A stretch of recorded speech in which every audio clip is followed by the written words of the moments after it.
வணக்கம் நண்பர்களே. ஒரு முக்கியமான கேள்வியோட இந்த வீடியோவ ஆரம்பிக்கலாம். உங்க உறவுல நீங்க ஒருத்தர் மேல எவ்வளவு அக்கறை காட்டுறீங்களோ, அவ்வளவு அவங்க உங்கள்ட்ட இருந்து விலகிப் போற மாதிரி உணர்ந்திருக்கீங்களா? நீங்க எவ்வளவு நெருங்கிப் போக நினைக்கிறீங்களோ, அவ்வளவு அவங்க உணர்வு பூர்வமா தூரமா போறது போல தோணியிருக்கா? அப்படி இருந்தா நீங்க மட்டும் தனியா இல்ல. உங்க பார்ட்னர் ஏன் இப்படி நடந்துக்கிறாங்கன்னு புரிஞ்சுக்க முடியாம நெறைய பேர் குழப்பத்துல இருக்காங்க. அவங்க உங்களை உண்மையிலேயே நேசிக்காங்களா? இல்லையான்னு தெரியாம தவிக்கிறாங்க. இந்த குழப்பத்துக்கு பின்னாடி ஒரு முக்கியமான உளவியல் காரணம் இருக்கு. அதுதான் விடாமல் பிணைவு பாணி அப்படின்னு சொல்லப்படுறது. இந்த வீடியோல விளக்கம் கொண்ட தொடர்பு பாங்கு இருக்கும் ஒரு துணையை எப்படி புரிஞ்சுக்கிறது, அவங்க மனசுல என்ன நடக்குதுன்னு எப்படி தெரிஞ்சுக்கிறது, அவங்களோட உணர்வு பூர்வமான பிணைப்பை எப்படி வலுவாக்குறதுன்னு பார்க்கலாம். அவங்கள எப்படி நம்மளிடம் ஈர்க்கிறது, அவங்க நம்மள பத்தி நினைச்சுக்கிட்டே இருக்கிற மாதிரி எப்படி செய்யறது, அவங்க நம்மகிட்ட மனசு விட்டு பேச எப்படி வழிவகுக்கிறதுன்னு உளவியல் ரீதியான நடைமுறைக்கு சாத்தியமான ஆலோசனைகளை தெரிஞ்சுக்கலாம். இந்த ஆலோசனைகள் வெறும் யூகங்கள் இல்ல, உளவியல் ஆய்வுகளின் அடிப்படையிலானவை. நம்ம உறவுல ஒருத்தர் இன்னொருத்தர் மேல உண்மையான அக்கறை காட்டுறதும் பாதுகாப்பு உணர்வை உருவாக்குறதும் எவ்வளவு முக்கியம்னு இந்த வீடியோவில் ஆழமா பார்க்கலாம். சரி, விலகிச் செல்லும் பாணியில் இருக்கும் ஒரு துணை ஏன் இப்படி நடந்துக்கிறாங்கன்னு புரிஞ்சுக்கிட்டோம். இப்போ அவங்களோட ஆழ்ந்த பிணைப்பை எப்படி உருவாக்குறதுன்னு பார்க்கலாம். இது மேஜிக் இல்ல, இது உளவியல் ரீதியான உழைப்பு. இங்கே நான் சொல்லப் போற முதல் விஷயம் உணர்ச்சி பூர்வமான அழுத்தத்தை தவிர்ப்பது. பெரும்பாலான நேரங்களில் விலகிச் செல்லும் பாணியில் இருப்பவங்க நெருக்கமான உறவுகள்ல அதிக அழுத்தம் இருக்கிற மாதிரி உணர்வாங்க. உதாரணத்துக்கு, உங்களுக்கு என் மேல அன்பு இல்லையா, அல்லது ஏன் நீங்க என்னோட அதிக நேரம் செலவழிக்க மாட்டேங்கிறீங்க போன்ற கேள்விகள் அவங்களுக்குள்ள ஒரு பயத்தை உருவாக்கும். அவங்க அதை ஒரு குற்றச்சாட்டாக பார்ப்பாங்க. அது அவங்களை மேலும் விலகி போக வைக்கும். என்ன பண்ணணும்? அவங்களோட தனிப்பட்ட வெளியையும் நேரத்தையும் மதிங்க. ஒருவேளை அவங்க உங்களுக்கு செய்தி அனுப்பலன்னா உடனே அவங்க மேல கோவப்படாம அவங்களுக்கு அவங்களோட நேரம் தேவைன்னு புரிஞ்சுக்கோங்க. நீங்க உங்களை சுத்தி ஒரு உலகத்தை உருவாக்குங்க. உங்க நண்பர்களோட இருங்க. உங்க பொழுதுபோக்குகளை பின்பற்றுங்க. நீங்க சுயசார்புடன் இருக்கும்போது அவங்களுக்கு உங்க மேல இருக்கிற ஆர்வம் அதிகமாகும். உங்களோட தனியான நேரத்தை நான் புரிஞ்சுக்கிறேன்.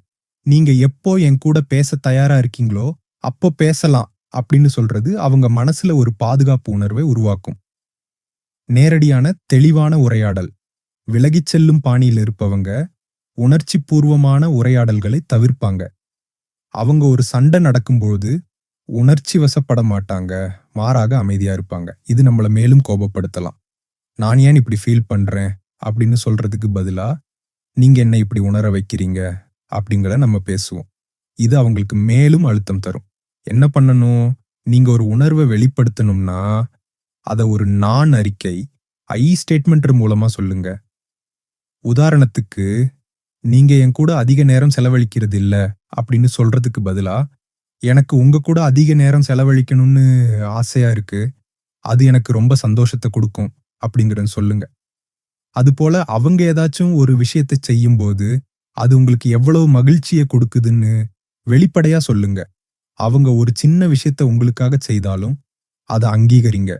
நீங்க இந்த விஷயத்தை செய்தது எனக்கு ரொம்ப சந்தோஷமா இருந்துச்சு, நன்றி அப்படின்னு சொல்லும்போது அவங்களுக்கு உங்க கூட இருக்கிற ஒரு நல்ல அனுபவத்தை அது உருவாக்கும். நம்பகத்தன்மையை கட்டி எழுப்புவது. விலகிச் செல்லும் பாணியில இருப்பவங்க உறவுல பாதுகாப்பு இல்லாம உணர்வாங்க. இது அவங்க குழந்தை பருவத்துல இருந்தே இருக்கலாம். அவங்க வாக்குறுதிகளை மதிக்காத பெற்றோரை பார்த்திருக்கலாம், அல்லது உணர்வு பூர்வமா அவங்க கவனிச்சுக்கப்படாம இருந்திருக்கலாம். அதனால அவங்க நம்மள நம்ப தயங்குவாங்க. என்ன பண்ணணும், நீங்க சொல்றத நீங்க செய்றீங்களான்னு அவங்க கவனிச்சுக்கிட்டே இருப்பாங்க. நீங்க ஒரு வாக்குறுதி கொடுத்தா அதை கட்டாயமா நிறைவேற்றுங்க. நீங்க ஒரு விஷயத்த செய்றேன்னு சொன்னா அதை செய்யுங்க. ஒரு சின்ன விஷயம் கூட அவங்களுக்கு உங்க மேல இருக்கிற நம்பிக்கையை அதிகரிக்கும். நீங்க நம்பகமானவங்கன்னு அவங்க உணரும்போது அவங்க மனசு விட்டு பேசவும் உங்ககிட்ட உணர்ச்சி பூர்வமா நெருங்கவும் ஆரம்பிப்பாங்க.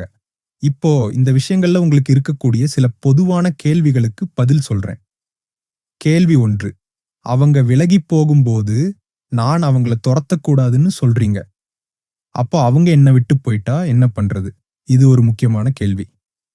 விலகி போகும்போது அவங்கள துரத்தாதீங்கன்னு சொல்றது, அவங்களுக்கு நீங்க தனிப்பட்ட வெளி குடுக்குறீங்கன்னு அர்த்தம். ஆனா அது அவங்க உங்கள விட்டு போறதுக்கு வழிவகுக்காது. உண்மையில நீங்க அவங்கள தொரத்தும்போது தான், அவங்க அதிகமா பயந்து உங்கள விட்டு விலகி போக பார்ப்பாங்க. நீங்க அவங்களுக்கு சுதந்திரம் குடுக்கும்போது, அவங்க உங்ககிட்ட ஒரு பாதுகாப்பு உணர்வை உணருவாங்க. நீங்க அவங்கள நம்புறீங்கன்னு அவங்க புரிஞ்சுப்பாங்க. அது அவங்கள உங்ககிட்ட நெருங்க வைக்கும். கேள்வி 2, இந்த டிப்ஸ எல்லாம் நான் ஃபாலோ பண்ணியும், அவங்க மாறவே இல்லன்னா என்ன பண்றது? உளவியல் ரீதியான மாற்றங்கள் உடனடியாக நடக்காது. இது ஒரு நீண்ட கால பயணம். நீங்க செய்ய வேண்டியது என்னன்னா, உங்க எல்லைகளை நிர்ணயம் செய்வது.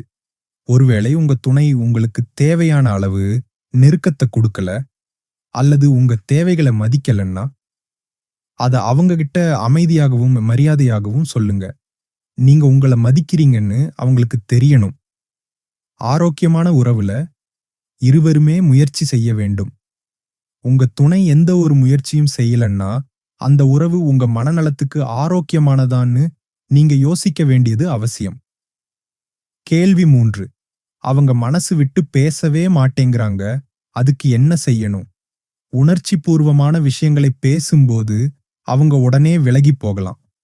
அதனால நீங்க ஒரு ஆழமான உரையாடல தொடங்கும்போது, நான் ஒரு முக்கியமான விஷயம் பேசணும் அப்படின்னு ஆரம்பிக்காம, நீங்க எப்படி இருக்கீங்க? இன்னைக்கு உங்க நாள் எப்படி போச்சு? அப்படின்னுட்டு ஒரு சாதாரணமான உரையாடல ஆரம்பிங்க. அப்புறம் அவங்க அமைதியா இருக்கும்போது, இன்னைக்கு நான் உன்ன சந்திக்கும்போது எனக்கு ரொம்ப மகிழ்ச்சியா இருந்துச்சு. அப்படின்னு உங்க உணர்வை ஒரு சின்னதா சொல்லுங்க.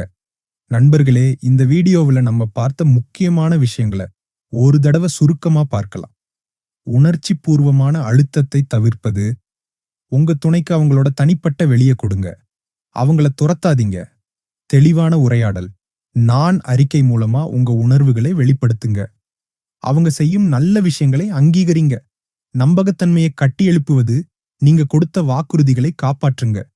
நீங்க நம்பிக்கையானவர்னு அவங்க உணரும்போது, உங்க மேல அவங்க மனசு திறக்கும். இந்த 3ம் உங்க உறவுல மிகப்பெரிய மாற்றத்தை ஏற்படுத்தும். ஒரு சிறிய விஷயத்துல இருந்து தொடங்கலாம். உங்க அடுத்த உரையாடல்ல உங்க உணர்வுகளை நான் அறிக்கை மூலமா வெளிப்படுத்த முயற்சி பண்ணுங்க. அவங்க செய்த ஒரு நல்ல விஷயத்துக்கு ஒரு சின்ன நன்றி சொல்லுங்க. இந்த மாற்றத்த நீங்களே உணர்வீங்க. இந்த வீடியோ உங்களுக்கு பயனுள்ளதாக இருந்திருக்கும்னு நம்புறேன். உங்க உறவுல விலகிச் செல்லும் பாணியில் இருக்கும் ஒரு துணையுடன் நீங்க எப்படி சமாளிக்கிறீங்க? அல்லது உங்க அனுபவம் என்னன்னு கமெண்ட்ஸ்ல சொல்லுங்க. இந்த மாரி உளவியல் ரீதியான உறவு ஆலோசனை வீடியோக்களுக்கு நம்ம சேனல லைக் பண்ணுங்க, ஷேர் பண்ணுங்க மற்றும் சப்ஸ்கிரைப் செய்ய மறக்காதீங்க. கூடவே அந்த பெல் ஐகானையும் கிளிக் பண்ணுங்க. அப்பதான் நம்ம வீடியோக்கள நீங்க மிஸ் பண்ண மாட்டீங்க. அடுத்த வீடியோவுல சந்திப்போம். நன்றி.